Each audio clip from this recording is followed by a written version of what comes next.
The jungle moon of Varian 3 was never supposed to be anything more than a quiet observation post.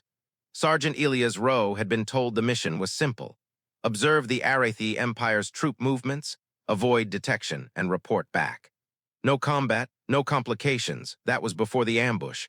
11 humans died in less than 4 minutes. Elias survived, half by instinct, half by refusing to die where his friends had fallen. Now he moved like a ghost through the dense, iridescent forests, hunted by patrols who could track heat signatures through foliage and hear a heartbeat from 30 meters away. His comms were dead. His rations nearly gone. His extraction ship destroyed. Most soldiers would hide. Elias attacked. He sabotaged Arathei power relays, planted makeshift traps in root systems, and turned the moon's bioluminescent terrain into a shifting minefield only he understood. The Arathei, a warrior species known for precision and unity, didn't know what to make of a single human fighting like an entire covert unit. They named him the Mirage, a phantom who struck without logic, pattern, or fear. And eventually, reports reached the imperial capital. High Sovereign Linara Vale did not believe them. Humans were clever, yes, technically competent, diplomatically stubborn, but physically, they were soft, slow, fragile. She had studied their biology herself. They were not warriors.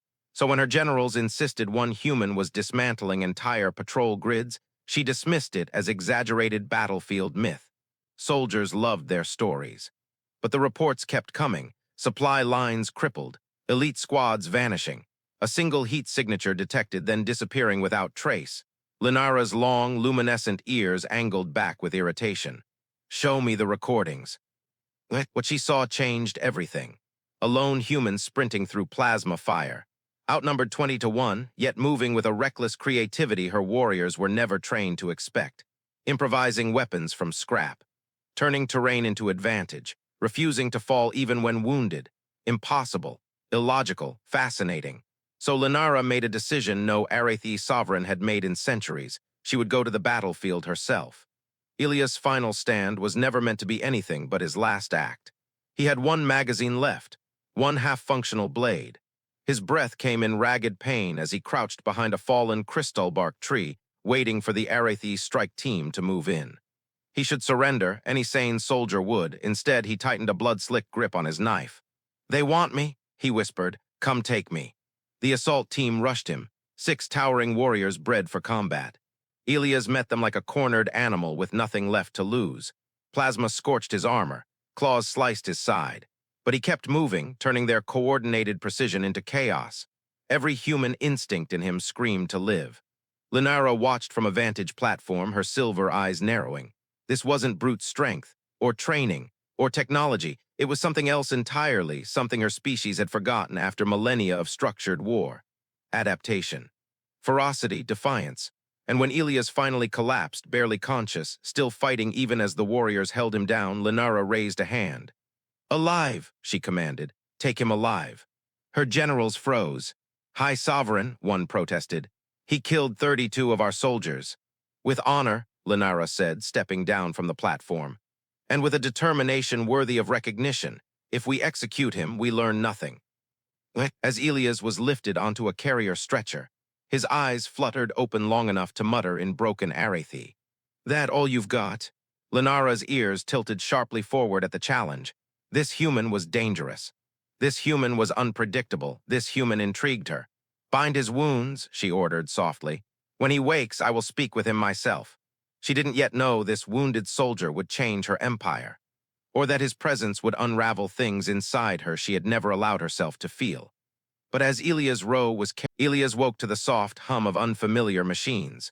A cool pulse of alien medical light washed across his vision. For a moment, he didn't know if he was dead, dreaming, or captured. The restraints answered that question. His wrists were secured to a smooth metallic platform. Not tight, not cruel, just controlled, protective, almost gentle. His vision cleared enough to recognize the architecture, curved walls, pale silver light, flowing lines of technology more advanced than anything humans used. Arathei design. He was alive, and he was in enemy hands. A guard stood by the door, tall, perfect posture, armor that shimmered like liquid metal. The warrior didn't look hostile. If anything, she seemed curious, studying him like a scientist observing a strange animal. Before Elias could speak, the door slid open. She entered. High Sovereign Linara Vale stepped into the room with a calm, deliberate confidence. Her long, metallic white hair fell in a braid down her back. Her silver eyes glowed faintly in the dim light, and the subtle bioluminescent markings along her neck, soft blues and violets, shifted as she looked at him. Even injured Elias registered two thoughts. She was tall and stunning. "You are awake," she said, her voice smooth and even. "Good." Elias swallowed. "Here to interrogate me, or just checking if your prisoner is still breathing?" "Neither," Linara replied, pulling a chair beside his bed. "I am here because you interest me." He blinked. "That's new. You fought my warriors alone. You survived where an entire unit fell. You refused surrender even when defeat was certain." Her gaze sharpened, studying him the way an astronomer studies a star that shouldn't exist. "This is not normal human behavior."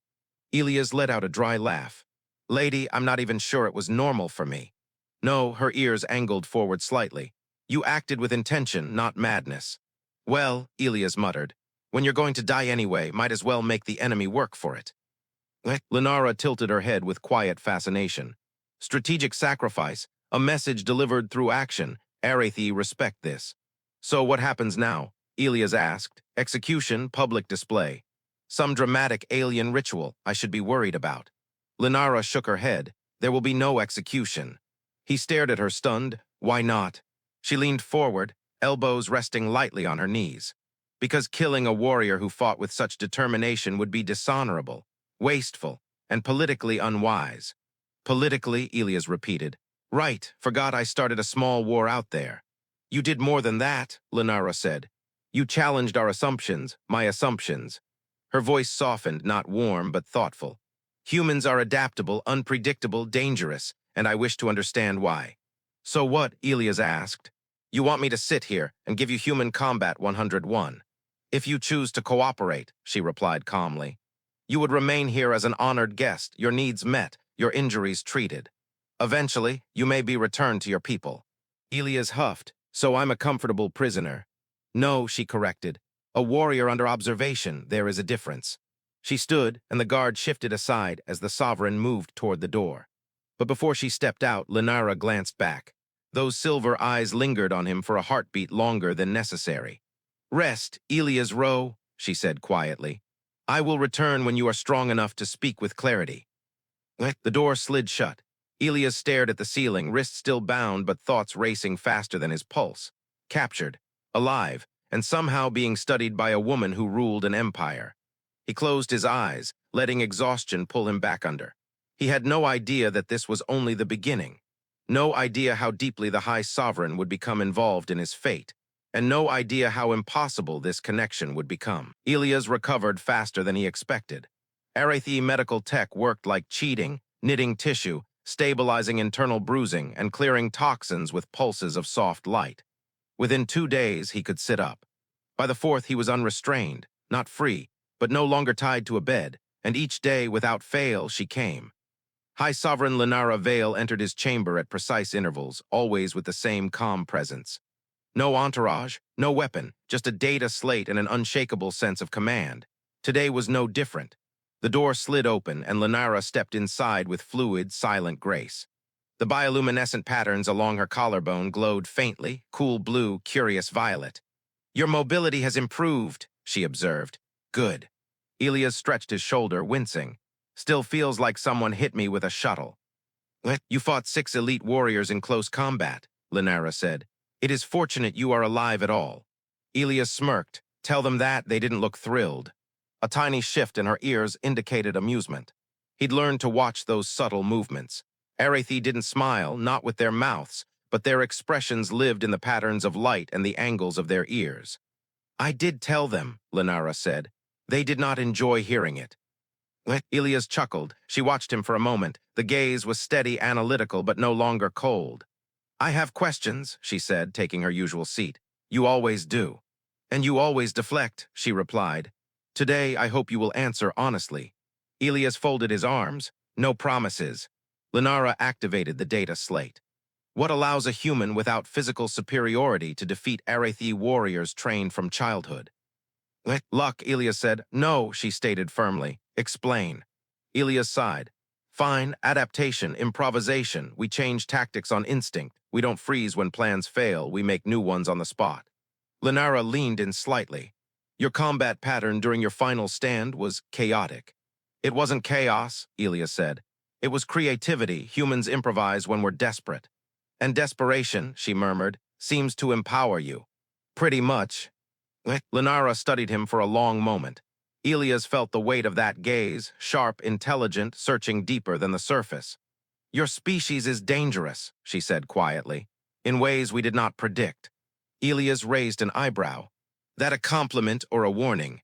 Both. He chuckled again. Fair enough. Then something unexpected happened. She set the data slate aside. Elias Rowe, she said, her voice shifting into something more personal, there is another reason I come here. He straightened. Oh, let me guess, free entertainment. No, her markings dimmed, settling into a calm silver blue. It is because speaking with you provides insight I cannot gain from reports or recordings. About humans. About perspectives. He frowned slightly. You mean opinions. Perspectives, she repeated. Your thoughts, your reasoning, your instinct to challenge assumptions. Elias blinked. That's why you're talking to me, not for strategy or intel. You have given me very little military intelligence, she said, intentionally. He had the decency not to deny it. But you have given me something more valuable, understanding. Elias opened his mouth, closed it, then rubbed the back of his neck. Well, that's new. Most alien leaders just try to dissect us. Some still recommend that, Linara admitted calmly. I declined. He froze. You what? I told them a living human provides far more insight than a dead one. Wow, he let out a slow breath. That's comforting in a disturbing way. Linara stood. You will be given limited access to the palace grounds soon. Walkways, gardens, training halls. You are still monitored but no longer confined. Elias stared at her. You're giving me freedom. Limited freedom, she corrected. Earned by conduct and by curiosity. Yours or mine? Both. She turned toward the exit, then paused at the doorway. Her ears angled back, her markings glowed faintly. Elias Rowe, she said, her voice almost softer than before, I find your presence informative. He blinked. Is that Arathei for I don't hate you? For now, she replied. The door slid shut. Elias leaned back on his bed, staring at the ceiling. Elias' first steps outside the medical wing felt surreal. The palace wasn't what he expected from an empire built on discipline and warfare. The halls were quiet, lit by soft bioluminescent veins that pulsed through the walls like living constellations. Arathei architecture was elegant, curved, almost organic. It made him feel like he was walking through the inside of a starship grown, not built. And everywhere he went, warriors watched him. Not with hostility, just disbelief. The human who fought an entire squad. The mirage, the one the sovereign spared. He ignored the stairs and kept walking. The gardens were the biggest surprise, massive crystalline trees, pools of glowing water. Petals that shifted color depending on sound. He didn't know alien plants could hum until now. He was staring at a shimmering lake when he sensed someone behind him. He turned. Linara stood there, no guards, no armor, no crown. Just the long braid and the faint glow running along her skin. You found the gardens, she said. You mean the glowing death forest? Yeah, hard to miss. Her ears angled forward, amusement again. I see your sense of humor survived. Barely, Elias replied, thanks to your people not dissecting me. We discussed that, she said calmly, still not comforting. Linara stepped beside him, looking out over the water.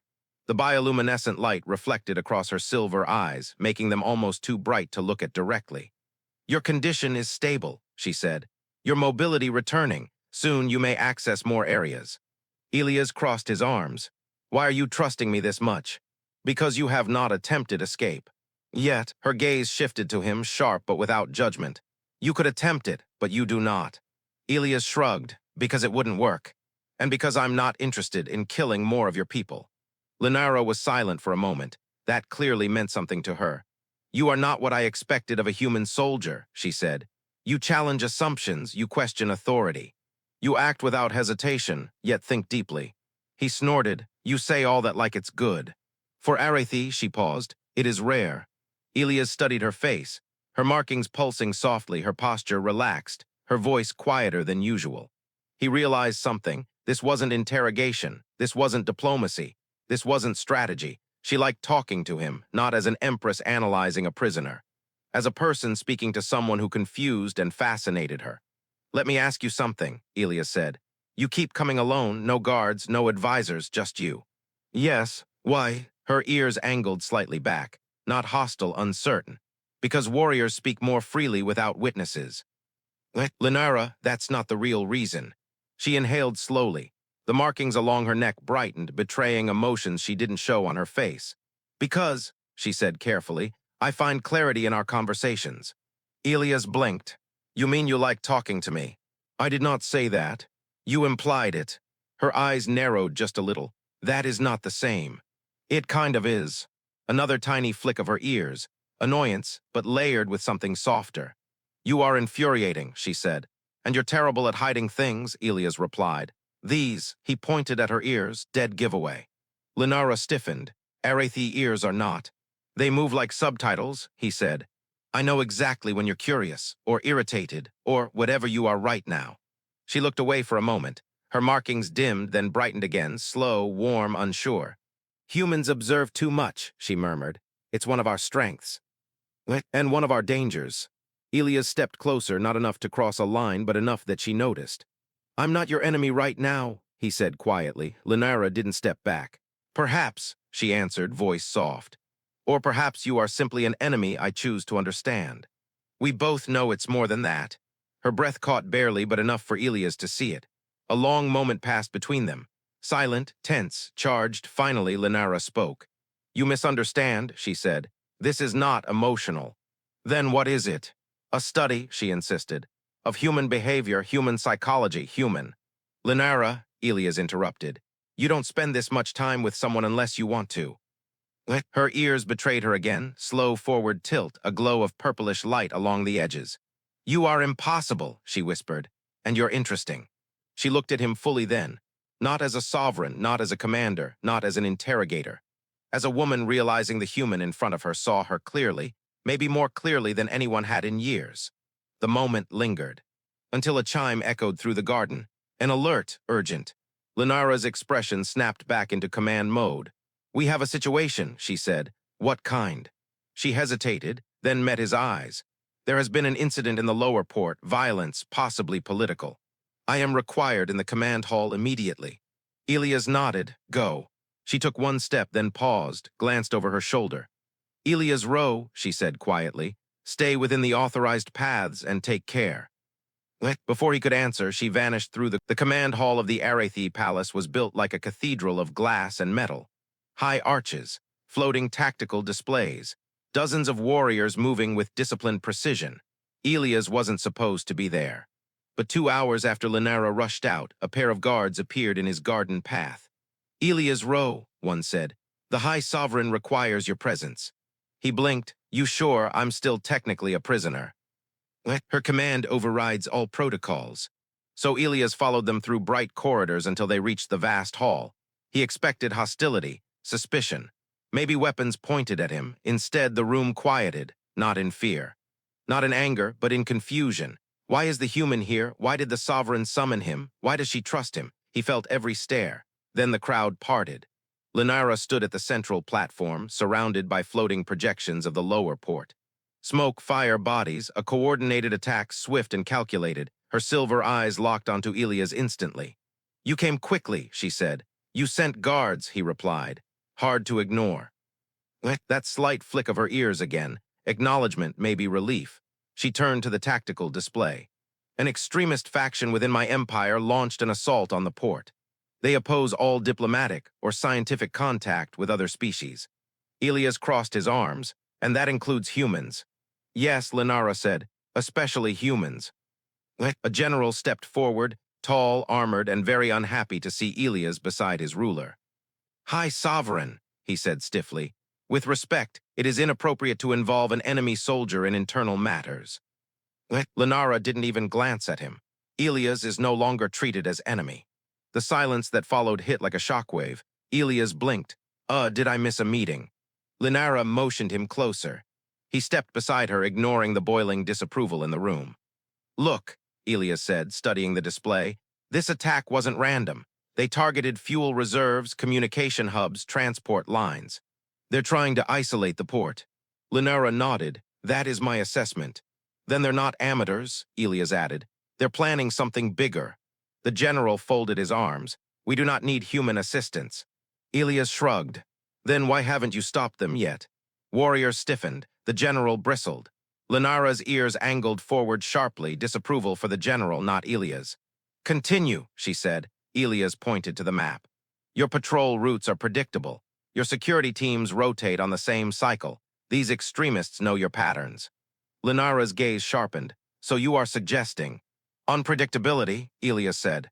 You need to move in ways they can't anticipate. Break routine. Force them to react instead of act. Linara looked at him for a long moment. Then she turned to her generals. Implement his suggestion.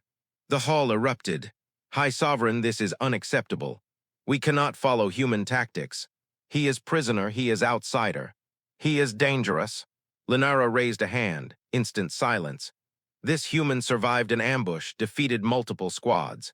Saved more of our soldiers than he killed by forcing us to reevaluate predictable doctrine. His insight is valuable. Her voice was flat but unyielding. As sovereign, I will use any resource that strengthens our security, including him. Elias didn't intend to feel pride, but something in her tone, something protective, made his chest tighten. Then the alarm sounded, sharp, piercing, urgent. A guard rushed in. High Sovereign. The extremists have triggered secondary charges inside the port command tower. Linara's eyes widened a fraction. Evacuate the area now. The guard hesitated. There is one complication. What complication? Linara demanded. The tower was housing foreign study delegates, including several human researchers. Elias froze. Humans here in danger. Linara, he said quietly, I need access to that tower. You are not authorized. Linara, his voice was steady. I know human emergency protocols. Your people don't. Let me help. She stared at him, torn between instinct, command, and something more personal. Her markings shifted from silver to a muted violet. Worry. Fear. Finally, she spoke. You will require an escort. Elias nodded. Fine. And armors. Even better. And, She hesitated, ears angled forward, eyes pinned on him. You will not die. Elias blinked. Wasn't planning. The Arathei armory felt like stepping into the spine of a warship. Rows of sleek weapons. Armor that moved like liquid metal. Interfaces responding to gestures Elias didn't even understand. Warriors whispered as he passed. The human. He's going into the tower. Why would the sovereign trust him? Elias didn't bother answering. He was too busy processing the fact that he was being fitted with Arathei combat gear, lightweight plating that bonded to his skin with a soft pulse of energy. The general scowled through the entire process. This armor is not designed for humans, he said. Neither were your patrols, Elias replied. The general's ears pinned back in irritation. A guard tossed Elias a compact plasma cutter and a scanning visor. Keep these close. The tower is unstable. Elias nodded and adjusted the gear. It fit surprisingly well. A warrior approached. She was tall even for an Arathei, her eyes cold, posture rigid. I am Commander Varana, she said. By the Sovereign's order, I escort you. Great, Elias muttered. Let's try not to die. Varana stared at him. Dying is inefficient. Yeah, Elias said. Let's go with that. The transport skimmer shot across the palace skyways, slicing through streams of glowing traffic toward the smoke plume rising from the lower port. Elias leaned forward as the ruined command tower came into view. Fires burned through shattered floors, debris hung suspended by fractured supports. Emergency lights flickered like a dying heartbeat. Damn, Elias whispered. They hit hard. The extremists planned well, Varana said. Too well. Which meant what Elias already suspected. This wasn't sabotage. This was an assassination attempt, a political one. The skimmer landed on a fractured balcony. Heat radiated from cracked metal. Thick smoke rolled across the platform like fog. Varana drew her weapon. Stay close.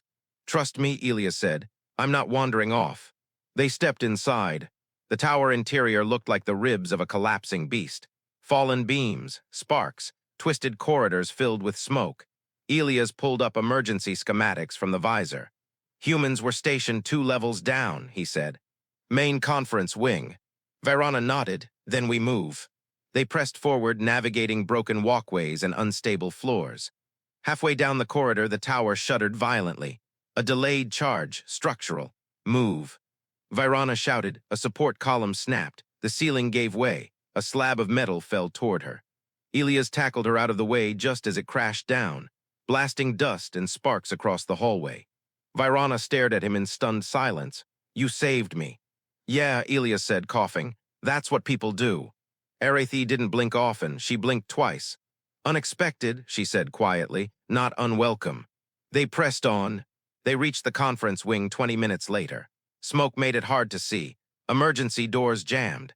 Elias forced the plasma cutter through the warped frame, metal melting into glowing orange streaks. He kicked the door open. Inside were 3 human researchers, 2 women, 1 man, huddled under a collapsed support beam. When they saw Elias, their faces lit with shock and relief. Elias Rowe, you're alive." "Working on it," he grunted. "Let's get you out." It took several minutes to lift the beam, with Virana handling most of the weight while Elias guided the civilians free. As they prepared to leave, the tower groaned again. Virana snapped her head upward. "Structural failure. We have less than 3 minutes."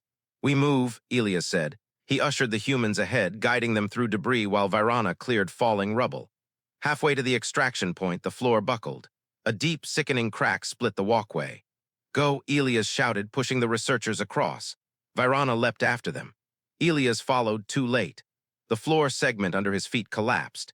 He grabbed the edge of the remaining walkway, fingers burning as he hung over a yawning drop into fire and twisted metal. Virana reached for him, but a support beam lashed down between them, cutting her off. "Elias," she yelled, "the structure is breaking." He tried to pull himself up barely. His arm burned, his grip failed. Then the tower shifted again. The panel tore free. Elias fell, air rushed past him. Heat roared up from below. He braced for impact. But something slammed into him mid-fall and sent him crashing sideways through a half-broken window. He hit the floor hard. Pain shot through his ribs. He rolled, coughed, blinking upward. Someone stood over him, framed by smoke and falling sparks. Tall, radiant, breathing hard, Linara Vale. She wasn't in ceremonial wear. She wore lightweight combat armor glowing faintly from kinetic shielding. Her braid was disheveled, her markings bright and frantic. Her voice was not calm. "Elias," she said, kneeling beside him, "do not move, you are injured." He stared at her, stunned. You came here." "I received the distress report."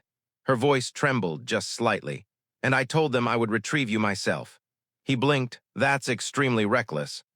"It is statistically reckless," she admitted, "but necessary." She placed her hand on his chest plate. Her touch was warm, her markings pulsed, her breathing uneven. "You promised," she whispered. "You promised not to die." Elias tried to laugh, winced instead. "I'm still working on that." She exhaled shakily, anger, relief, fear woven together. "Do not fright me again." Her tone wasn't imperial, wasn't strategic, wasn't calculated, it was personal. Deeply personal. The emergency transport skimmed across the palace skyway, carrying Elias, Linara, and the 3 rescued researchers. Inside, the air felt tight. Smoke clung to Elias' armor. Heat radiated from his ribs where the fall had bruised him deep. Linara sat beside him, too close, too quiet, too focused. Her hands were still trembling, barely noticeable unless you looked for it. Elias noticed. "Hey," he said softly, "I'm fine." "You are not fine," she replied without looking at him. "You have multiple contusions, internal bruising, and a near-fatal fall. I've had worse. That does not reassure me." He smiled faintly. "You worried?" Her markings pulsed sharply, bright violet, then dimming like she was trying to hide the reaction. "I was concerned," she said carefully. "Linara," Elias murmured, "you jumped into a collapsing tower for me." She finally turned her head, silver eyes locking onto his, direct, unfiltered, unshielded. "I did," she said, "because the thought of losing you was unacceptable." The skimmer hummed, while the rest of the cabin stayed silent. Elias tried to speak, but Linara lifted a hand. "Do not respond yet," she said. "I am not finished." Her voice was steady, but her breath was. "When I first took you prisoner, you were anomaly, curiosity. A challenge to my understanding of humans." She paused, "But you are no longer just that." Elias' heartbeat picked up. "You have become complication," she continued. "A complication I did not anticipate or desire." "Ouch, but cannot ignore." "Better, what kind of complication?"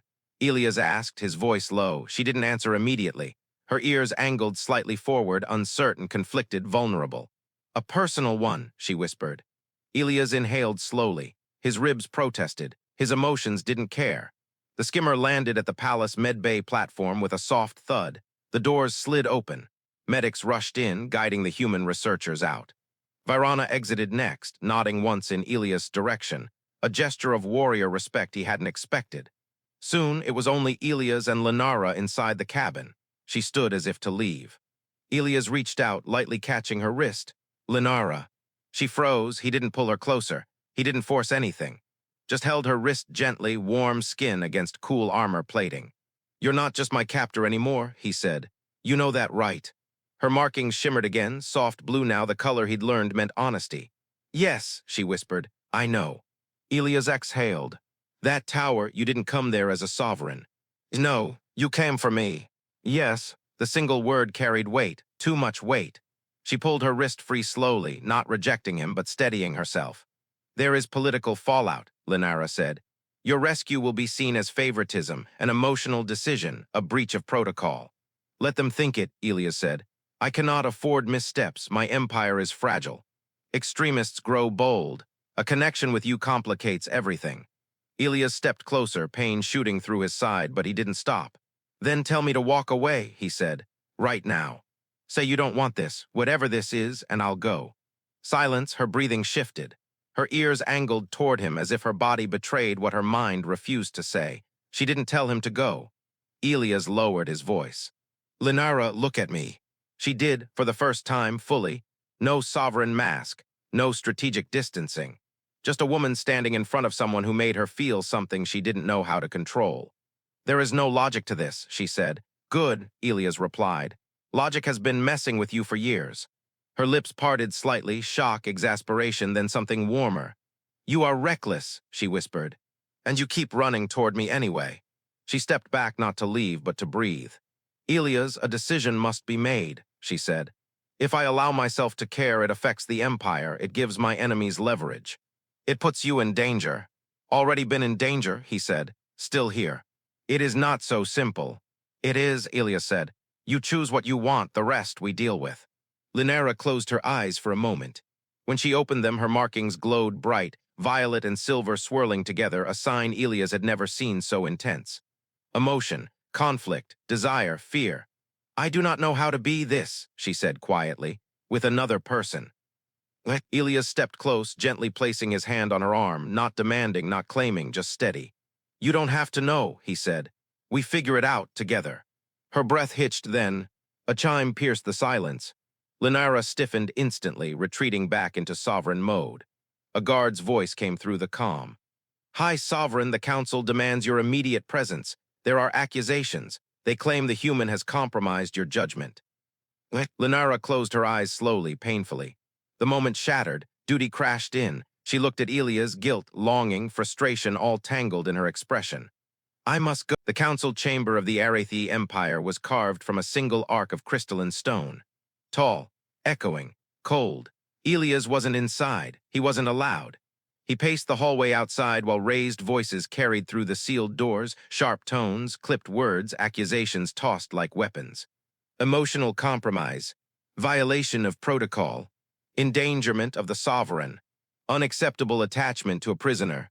He clenched his fists, not because of the accusations, but because every one of them was aimed at Linara. Finally silence, then footsteps. The doors slid open. Counselors filed out, some furious, some shaken, others whispering with stiff, unreadable expressions. Then she stepped out. High Sovereign Linara Vale, composed, unbowed. But the glow in her markings flickered with exhaustion. Elias moved toward her. "Linara." She raised a hand, not to stop him, but to steady herself. "We need to speak somewhere private," she said. He followed her to a quiet balcony overlooking the luminous capital. Cool night air brushed their faces. The city shimmered below like a sea of starlight. For a moment, neither spoke. Then Linara exhaled, slow, heavy, real. "The council demanded I sever all contact with you," she said. Elias swallowed. "Let me guess, they think I'm a threat." "They think you matter to me," she corrected softly. "And that makes you a target." Elias stepped closer. "Do I matter to you?" She didn't look away. This time she didn't run, didn't hide. "Yes," she said simply. The single word hit him harder than the fall from the tower. She moved closer, the glow along her skin reflecting faintly off his armor. "They wanted you confined," she continued. "Removed from the palace or returned to human custody. Returned, Elias repeated, meaning sent away forever. Yes, and what did you say? She held his gaze, silver eyes, soft light. Absolute resolve, I refused. His chest tightened, not with fear, but something warm and painful at once. They challenged my authority, Linara said. They claimed I was compromised, that I was making decisions based on personal concern rather than strategic logic. Were they wrong? Elias asked quietly. She didn't hesitate. No. Elias blinked. Linara stepped closer, close enough that he could feel her breath warm in the cool night air. I am compromised, she whispered, because when you fell, something in me broke. Elias' throat tightened. I am sovereign, she said. I have carried this empire for 12 years. Alone, without weakness, without personal ties, without room for anything except duty. She looked away briefly, then back at him. And you challenge that, you disrupt that. You make it impossible to remain distant. Elias' heart hammered in his chest. Linara. She raised a hand and rested it lightly against his chest plate. But there is a truth the council cannot deny, she said. You saved our citizens today. You saved Commander Virana. You saved the researchers. You saved me. Her voice softened, and you have become more ally than enemy. Elias placed his hand over hers. So what now? He asked. Linara drew a slow breath, then said the one sentence that changed everything. I will make this official, she said. I will declare you not a prisoner, but a sanctioned liaison between our species. Elias blinked. A liaison. Like a diplomat. Exactly like that, she said. With full freedom, full access, protected under my authority. Protected, he echoed. Because of politics or because of something else? Her markings brightened, soft violet blooming into silver. Because of you. She moved closer still, close enough that the glow along her skin illuminated his face. Elias Rowe, she said softly, I want this. I choose this. Whatever it becomes. He felt his breath hitch. And if it complicates the empire, she added, then I will manage the consequences. That is my burden, not yours. Elias swallowed hard. Linara, I'm with you. Her eyes softened, an emotion rare and unguarded. And I with you, she whispered. For the first time, she reached up, not with command, not with protocol, but with something completely human, and touched her forehead gently to his. Arathei bonding tradition, a gesture of trust, of closeness, of something neither of them dared name yet. Warmth passed between them, steady, grounding, real. When she pulled back, her markings glowed with quiet conviction. The liaison assignment begins at sunrise, she said. You will walk the palace as my equal, not my captive. Elias felt something he hadn't felt in months, hope. Then I guess I should try not to embarrass you, he said lightly. Her ears tilted forward, a rare open sign of amusement. You will, she replied, frequently. He grinned, you like that? A pause, then soft